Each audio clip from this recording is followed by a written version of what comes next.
Why do eyes of humans and octopi look so similar? It's not because we have 8-legged ancestors. They would say it's because they evolved independently twice. We would say because there's a common designer who uses the same design features multiple times because it works.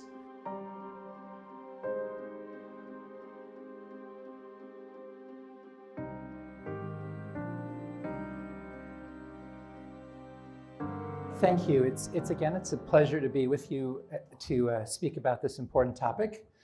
And what happened yesterday is I talked about the evidence of design that you see in cosmology, the biggest picture, the largest part of our universe and our planet. And today I'm going to talk about the evidence of design in biology. And this has been really one of the topics I've really enjoyed the most because I minored in engineering undergraduate, and I'm helping to oversee a community of engineers and biologists talking about how engineering principles help you to understand biology at a much, much deeper level. And before I begin, I have to say that one thing I really appreciate by John West and others in the ID community is this desire to always be dignified and gracious and not be too cheeky. Unfortunately, I've had very little sleep because I tend to go to sleep on West Coast time and wake up on East Coast time. So I apologize if I'm a little cheeky at times, but just I'll go to confession afterwards. But so don't do exactly what I do. You could be much nicer.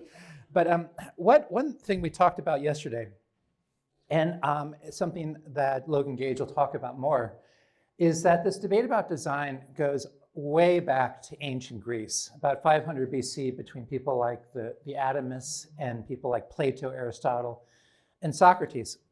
And what's interesting is that when you look at Charles Darwin and his presentation of evolution, and you read his biography, in his biography, he portrayed himself as a subjective seeker of truth. He just wanted to look at the facts and understand the world. But as John West alluded to yesterday, we've now have his personal journals, and his personal journals give us a very different picture of his philosophical perspective. Because while he portrayed himself publicly as kind of this open-minded seeker of truth and fairly favorable towards religion, in his private journals, he talks about how he was deeply influenced by the free thinkers of his day. He was even mentored by some. So when he went to the table, he wasn't looking at biology from a purely neutral lens, but he assumed a very materialistic view of the world. He assumed everything had to be explained by natural processes.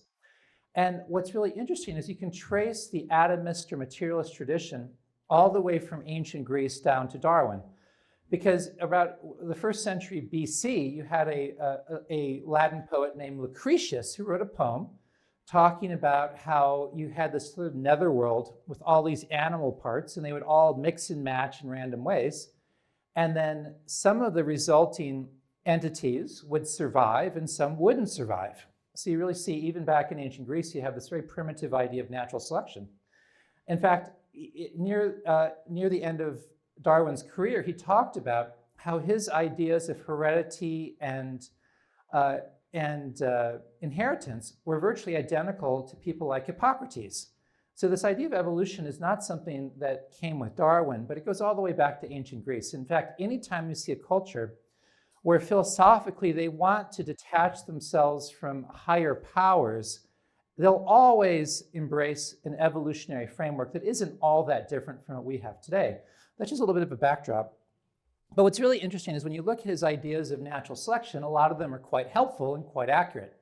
And the basic idea is that you have some population, there's variation in the population, like you've got, in this case, mice.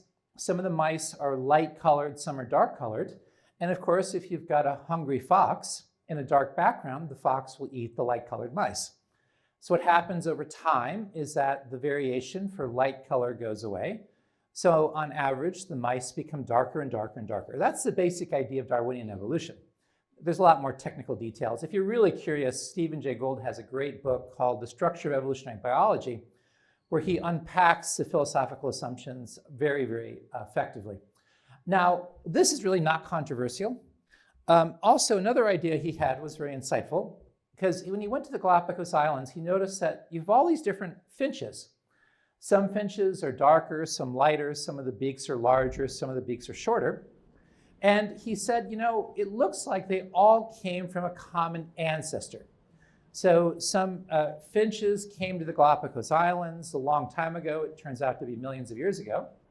And then there is variation in those finches. And the finches broke into different populations. And depending upon the local environment on the island, some of the finches over time became darker, some became larger, and so forth. And again, this idea of common ancestry is very helpful in the case of finches. But what Darwin did was he assumed that the small scale changes that you have with finch beaks getting larger or finches getting darker, or mice going darker, could extend indefinitely. So small changes could eventually build into large changes. And common ancestry, he believed, actually united all of life.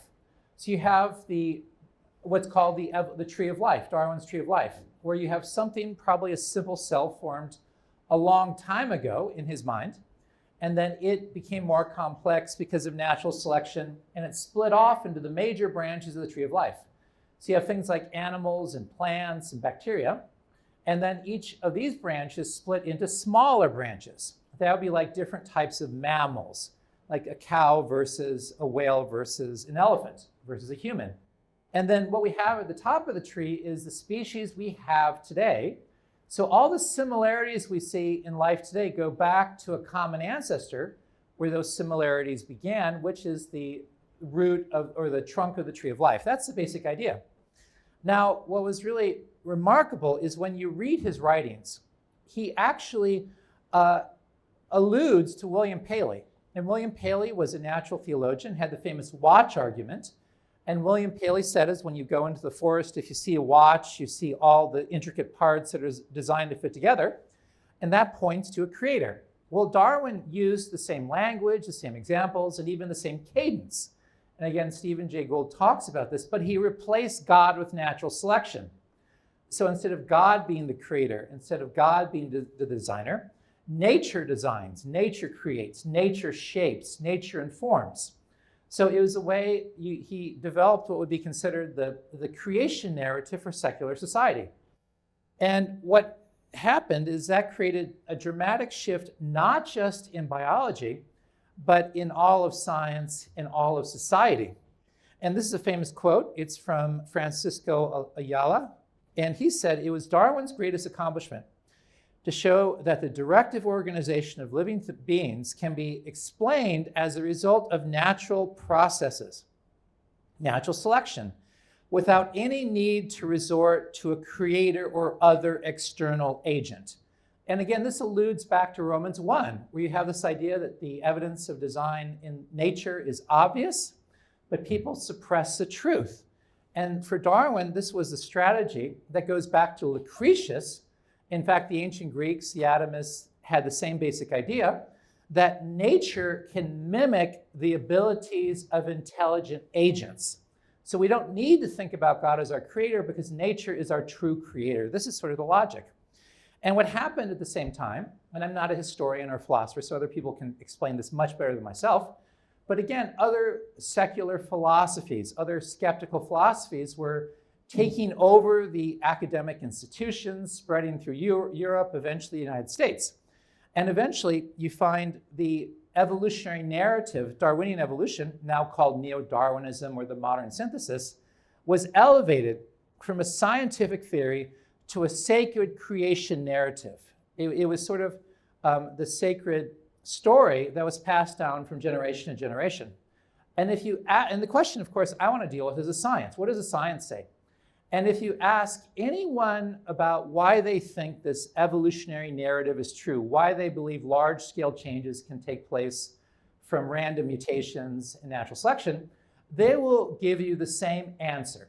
And if you go to any website in a major university, like, for instance, Berkeley, you have the same list of arguments. It's dealing with the fossil record. It deals with changes we see today. It deals with what's called homology. And what happens is every one of these arguments is either based on circular reasoning, cherry-picking data, or just misinformation.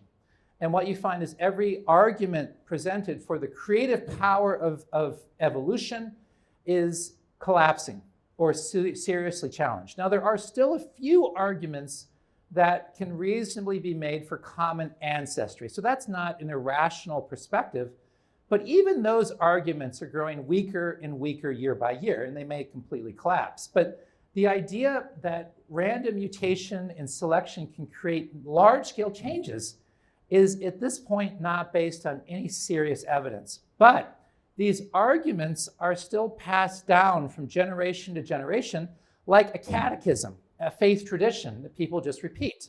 So I'm going to show you and just give you a little glimpse of why I argue that those arguments are collapsing.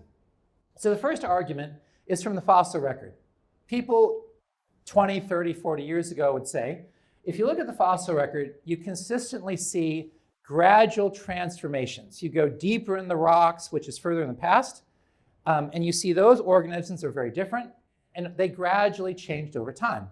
But it's known now that that picture is completely false. You have what's called the Cambrian explosion, which is basically the point when the first representatives of major animal groups, a large portion of major animal groups, appear suddenly in the fossil record.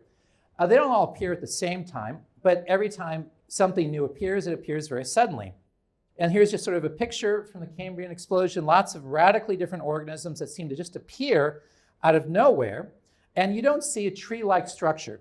You see much more like grass in a field, that this represents different types of organisms. This is time. And things typically appear, and once they appear, they don't change very dramatically.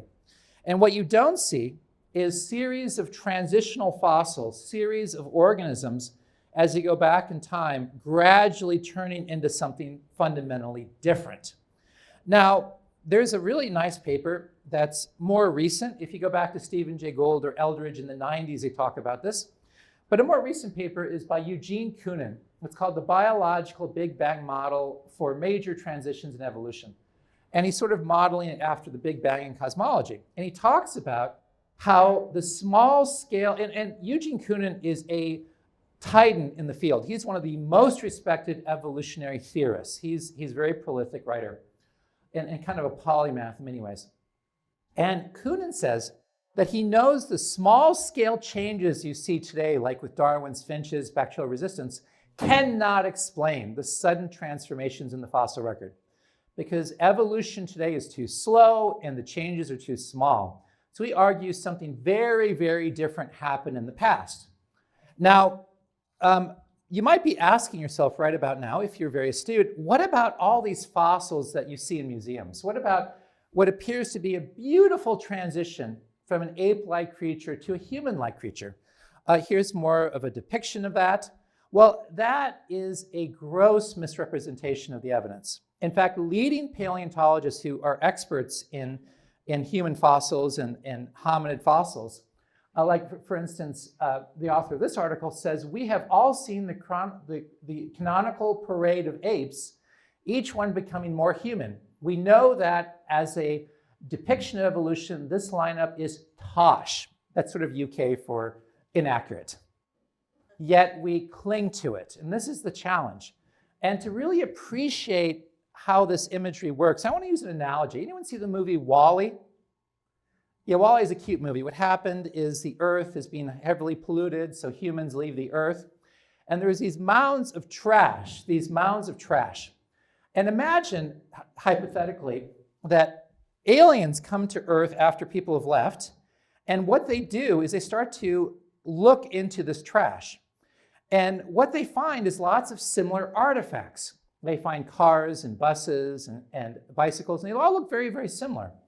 So they assume it evolved, that maybe there was an automated factory long in the past, and that factory was mutating, the program was mutating, so artifacts were changing slowly over time. Why do they believe that? Because they see beautiful transitional sequences. You have this beautiful sequence of a unicycle becoming a bicycle, becoming a motorcycle, a car, and a bus. Now, who could deny that's from evolution? Random changes over time. In fact, what they do is they draw these beautiful pictures of evolutionary trees, or the technical term is cladograms. So they noticed that all of these artifacts have engines, so they probably have a common ancestor that evolved the engine. And that engine was passed on through these lineages, and then you've got diversification, where here's the common ancestor to a motorcycle and a car, and this is a lot bigger, so this is probably somewhat separate. And here's a separate lineage where you have the evolution of the bicycle and the unicycle. That makes sense, right? Who could deny that? It's a linear progression. Well, they might also recognize that they are common ancestors. There's a common ancestor not just to these transportation vehicles, but to all transportation vehicles. So here's the common ancestor of all transportation vehicles, and here's the common ancestor of planes and submarines. And the reason they make these trees is because there's similarities. So they look at what's most similar, and they assume it had a common ancestry. Remember, similarity implies common ancestry. And of course, these are also share a common ancestry with things with propellers. So here you've got a beanie with a propeller, you've got a mixer, and this is a common ancestor of all entities with things that spin. That's the logic. Now, they would realize there's some serious problems, because you might have evolutionary skeptics during that time who believe in something like engineers. And they might be ridiculed because people think the belief in engineers is just pseudoscience. But nevertheless, they say, what you notice is that these lines don't exist. We don't have a series of artifacts that actually go back to real common ancestors. This tree doesn't exist. All we have are the tips of the tree. But they also notice that you can create different trees based on different similarities. So these are similar because they have an engine. But you might draw the tree very differently depending upon what similarities you look at. Because these have 4 wheels, so maybe they have a common ancestor, and then maybe these have a common ancestor because they have 1 or 2 wheels. And of course, the engine evolved independently multiple times. That's called convergence. So people would say that this evolutionary framework isn't right because the similarities are inconsistent. No matter what tree you have, it doesn't fit. But that's exactly what we see in biology. In biology, what you find is in the fossil record, there is no tree. Everything appears suddenly and then doesn't change.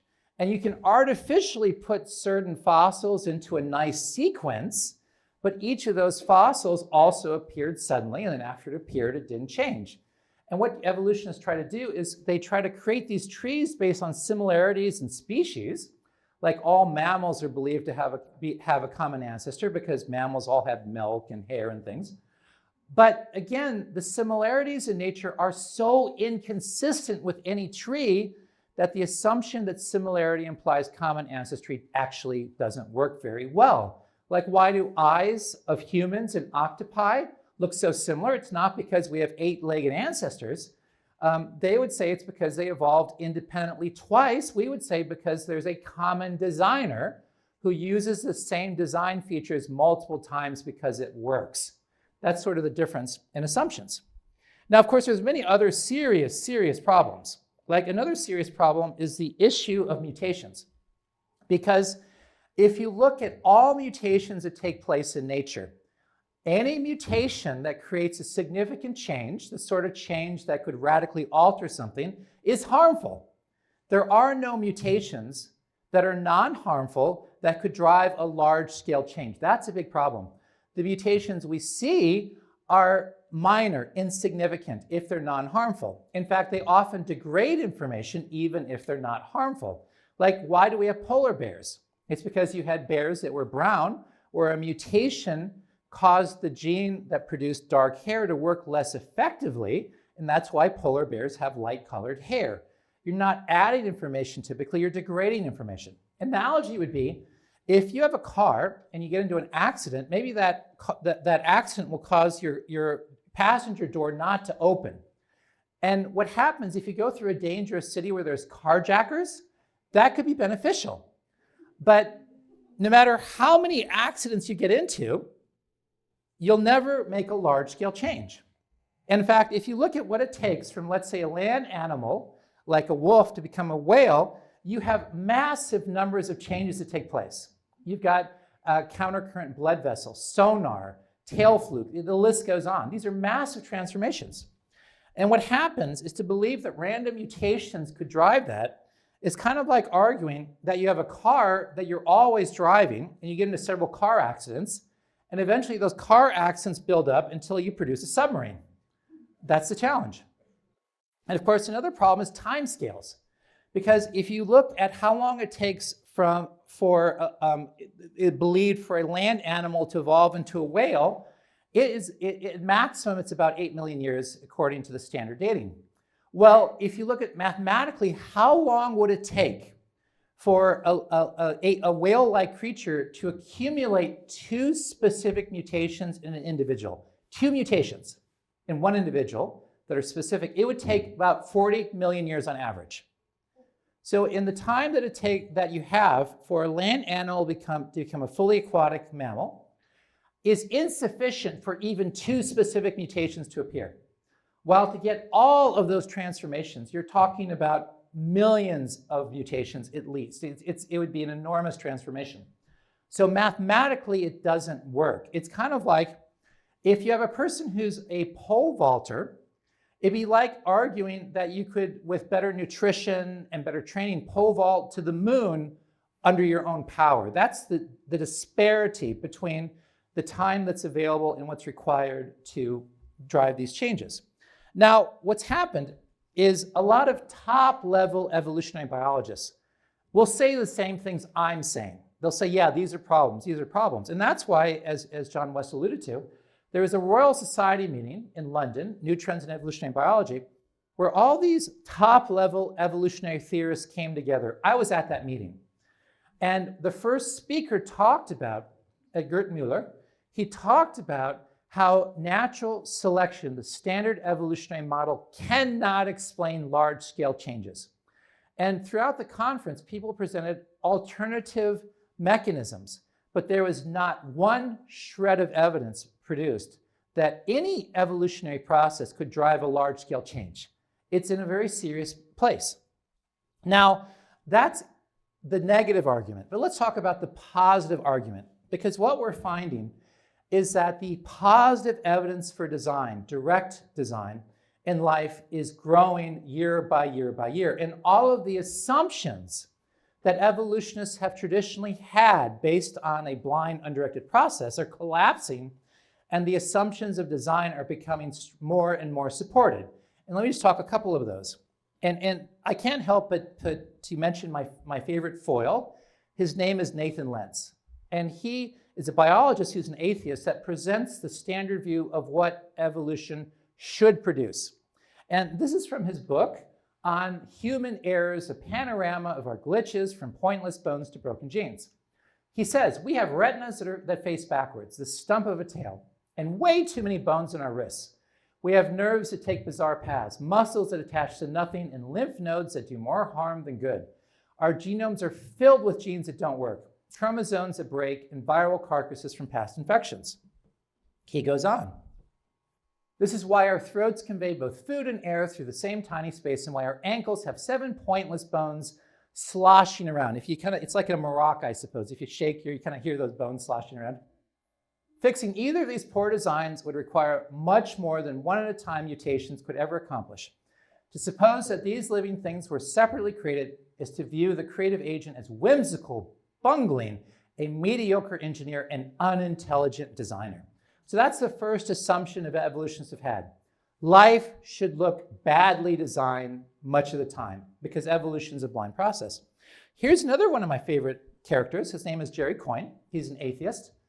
And he said this: indeed, the uniform experience of scientists who work in these systems is, and these are like molecular pathways, metabolic pathways, molecular machines, is that they embody an absurd, Rube Goldberg-like complexity that makes no sense as the handiwork of an engineer, but makes perfect sense as a product of a long, undirected historical process. Now, and if those of you who are not familiar with the Rube Goldberg machine, this is a Rube Goldberg machine.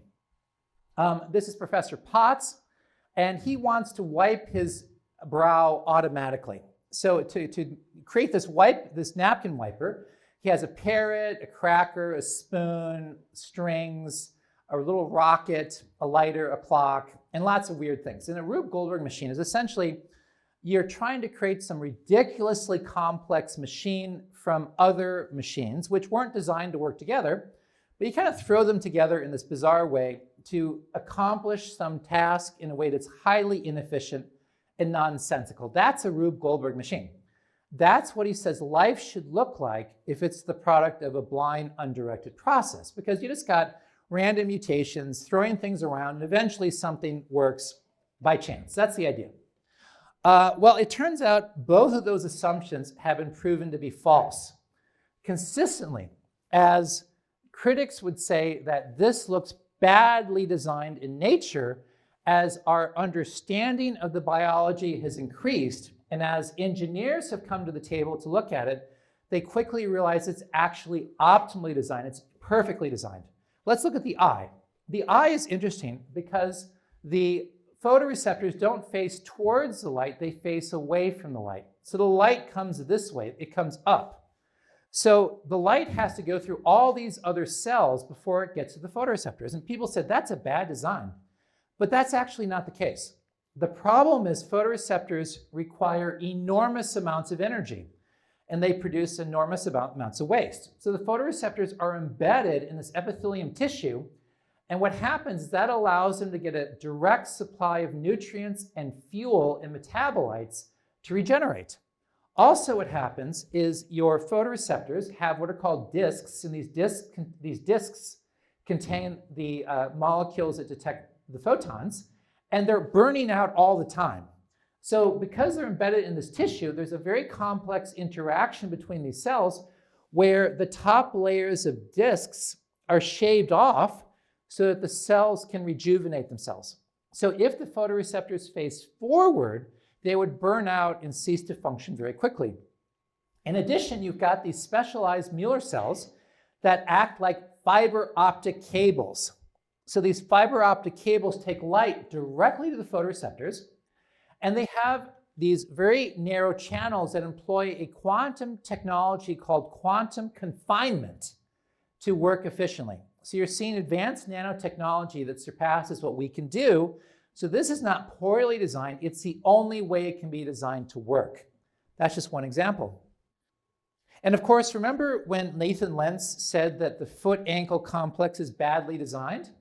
Well, the problem is he didn't talk to any engineers. But we actually, I mentioned before Stuart Burgess, and he's one of the top engineers in the United Kingdom. He copies the designs of life to make better prosthetic limbs, better gear mechanisms. So he's one of the top engineers because he knows life is designed. He did a paper talking about the ankle-foot complex. And he showed that those bones that Nathan Lentz called useless are essential. Every bone is essential because what happens is humans have to have many different types of motion. We walk, we run, we squat, we jump, we go over inhospitable terrain. And every detail of the foot-ankle complex is designed perfectly to do everything we have to do at an optimum level. So again, the design of the bones in the human body are the best design possible. And the reason people said they're badly designed is because they're not trained as engineers or they had limited understanding of the biology. But also what we find is that we're seeing the same engineering principles in life as we see in human engineering, but life does it better. This is a beautiful book. It's called System Modeling in Cellular Biology. And it was produced by, I believe, some systems biologists with training in engineering. And here's what they say. It's really quite remarkable. They say an often noted reservation against the type of analogies between biological and engineered systems we brought forward states that these two types of complex systems arise in fundamentally different ways, namely through evolution versus purpose-driven top-down design. Now, what does that mean? A Rube Goldberg machine is what's called bottom-up design, because you have the overall logic of the machine wasn't designed first. You have all these other machines that come about, and then as an afterthought, they're all thrown together to produce something new. A top-down design is if you're an engineer, you think, I want to design a house, I want to design a car. You think about the highest level, the top level design first. You need wheels, you need a chassis, you need a steering system. And then you make sure every little detail is perfectly designed to meet the overarching goal. And you make sure every system perfectly interacts with every other system. Any engineers in here? Yeah, I think you know what I'm talking about. So what you see in life is top-down engineering. And what's amazing is, again, here's an example of how we're seeing the same design we use in life. It says, from engineering, it's known that feedback control plus feed-forward control, embedded by fast and possible remote advanced warning sensing, is the most powerful mechanism for providing robustness to fluctuations in the environment and at component parts. So there's a way that you want to do feedback that's best. And what they say is the heat shock response in E. coli appears to employ exactly the same principles. And we see this over and over, that the very best engineering we have is repeated in life unless life does it better. We actually have a working group where we have engineers and biologists working together to show how engineering principles help us to understand life.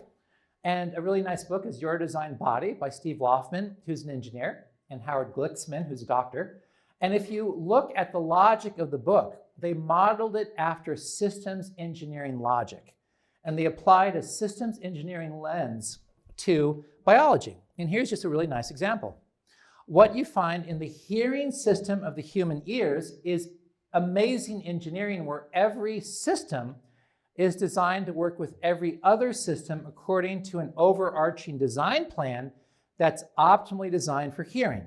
And if you look at systems engineers, they care about things like interfaces, adaptation, risk management, construction, maintenance, signal transmission, signal processing.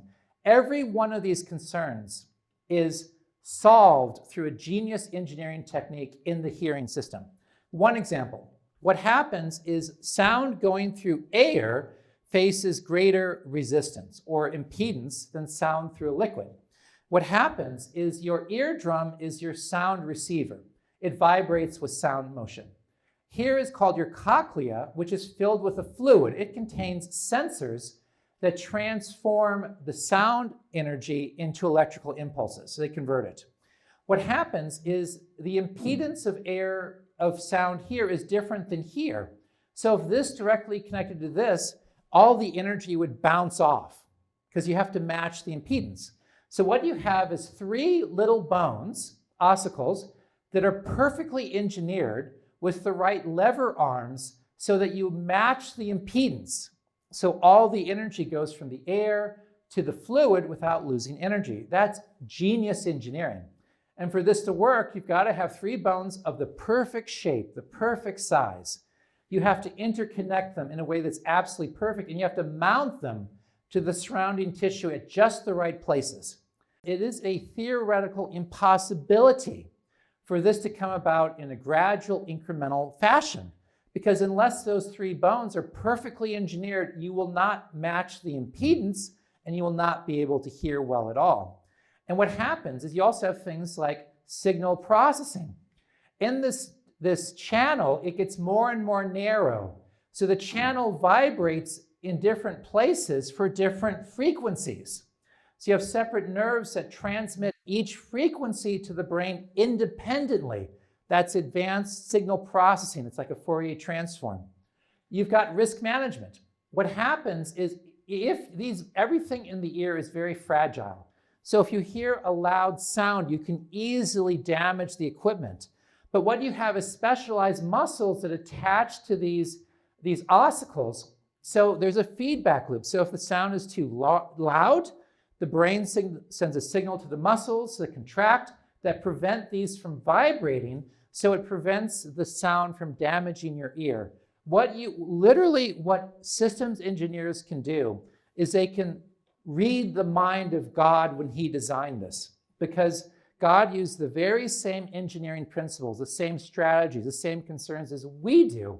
And you see clear evidence of a mind planning everything in advance and making sure everything is absolutely perfectly designed. And again, here's just kind of a close-up so that you can see these three ossicles at a closer level. Now, another project we have is dealing with adaptation. Because the Darwinian language, and this is a question somebody asked yesterday, did God design evolution? And the answer is absolutely he did. But he designed it to ensure that it never makes large changes. Because one thing that people believed in the past is that if you look at the variation in some group of animals, like cichlid fishes, these are cichlid fishes in places like Lake Victoria. And what happened is a single pair of fish went to Lake Victoria, and then its descendants changed dramatically over the following years.